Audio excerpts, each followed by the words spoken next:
സുരേഷ് എന്ന ആക്ട്രസിന്റെ ട്രാൻസ്ഫോർമേഷൻ ഇന്ത്യയിലെ തന്നെ നമ്പർ 1 ബ്രാൻഡായി ആള് മാറിയതിന്റെ ഒരു കഥയും കൂടിയാണ്. കീർത്തി സുരേഷിന്റെ ആദ്യകാല സിനിമകളൊക്കെ കണ്ടിട്ടുള്ളവർക്ക് മനസ്സിലാവും. കുറച്ചും കൂടി ചബ്ബി ആയിരുന്നു, കുറച്ചും കൂടി ക്യൂട്ട് ഫേസ് ആയിരുന്നു. മേക്കപ്പിലോ അല്ലെങ്കിൽ അപ്പിയറൻസിലോ ഡ്രസ്സിങ്ങിലോ ഒന്നും അധികം ശ്രദ്ധിച്ചിരുന്ന ഒരാളല്ല. ആദ്യ പടിയിലൊക്കെ കൂടുതലായിട്ടും കാർഡിയോ വർക്കൗട്ട്സ് ആണ് കൂടുതലും ചെയ്തിട്ടുള്ളതെന്ന് ആള് തന്നെ പറഞ്ഞിട്ടുണ്ട്. ഫേസിൽ നിന്ന് വെയിറ്റ് കംപ്ലീറ്റ് ആയിട്ട് പോയത് കൊണ്ടാണ് ഫേസ് ഭയങ്കര സ്ട്രക്ചേർഡ് ആയി മാറിയത്. കീർത്തിയിൽ വലിയ മാറ്റം സംഭവിച്ചേക്കുന്ന ഒരു ഏരിയ ഫേസ് ആണ്. കീർത്തി സുരേഷിന്റെ ഒരു ട്രാൻസ്ഫോർമേഷൻ എന്ന് പറയുമ്പോൾ ആദ്യം ഓർമ്മ വരുന്ന ഒരു കാര്യം മഹാനടി എന്ന് പറഞ്ഞിട്ടുള്ള മൂവിയുടേതാണ്. അതിനുശേഷമാണ് എനിക്ക് തോന്നുന്നു കീർത്തി തന്നെ കീർത്തിനെ കുറച്ച് സീരിയസ് ആയിട്ട് കാണാൻ തുടങ്ങിയത്. കീർത്തിയുടെ സ്റ്റൈൽ ട്രാൻസ്ഫോർമേഷനെ പറ്റി നോക്കുകയാണെങ്കിൽ കീർത്തിയുടെ ബോഡി ഷേപ്പ് ശ്രദ്ധിക്കുമ്പോൾ മനസ്സിലാവും അത് ഓൾമോസ്റ്റ് ഒരു സോഫ്റ്റ് പെയർ ആയിട്ടാണ് നമുക്ക് തോന്നുന്നത്. കീർത്തിയുടെ കളർ അനാലിസിസ് നോക്കുകയാണെങ്കിൽ സോഫ്റ്റ് ഓട്ടം ടു വാം ഓട്ടം ഇതിന്റെ ഇടയിലുള്ള കാറ്റഗറിയിൽ എവിടെയോ ആണ് കീർത്തി നിൽക്കുന്നത് നമുക്ക് മനസ്സിലാവും. പെയർ ഷേപ്പ് ഉള്ളത് കൊണ്ട് തന്നെ അത് കുറച്ചും കൂടി ഒന്ന് സ്ട്രക്ചേർഡ് ആക്കി കാണിക്കാൻ വേണ്ടി കൂടുതലായിട്ടും സ്ട്രക്ചേർഡ് ഔട്ട്ഫിറ്റ്സ് ഇടാൻ വേണ്ടി കീർത്തി ശ്രദ്ധിക്കാറുണ്ട്. ഹെയറിന്റെ കാര്യത്തിൽ കളേഴ്സ് ചൂസ് ചെയ്യുന്ന സമയത്ത് പോലും വാംത്ത് ഹെയറിലും കൊണ്ടുവരാൻ വേണ്ടി ശ്രദ്ധിക്കാറുണ്ട്. മേക്കപ്പ് ഒക്കെ നോക്കുകയാണെങ്കിൽ മേക്കപ്പ് ലുക്സ്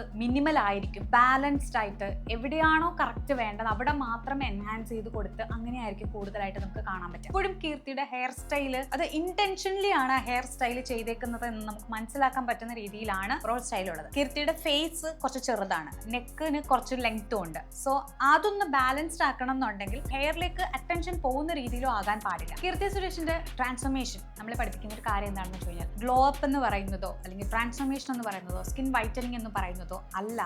നമ്മൾ ഇന്റൻഷനലി നമ്മളെ എങ്ങനെ ലോകം കാണണം എന്ന് വിചാരിച്ചിട്ട് നമ്മളെ പ്രസന്റ് ചെയ്യുന്ന രീതിയാണ്.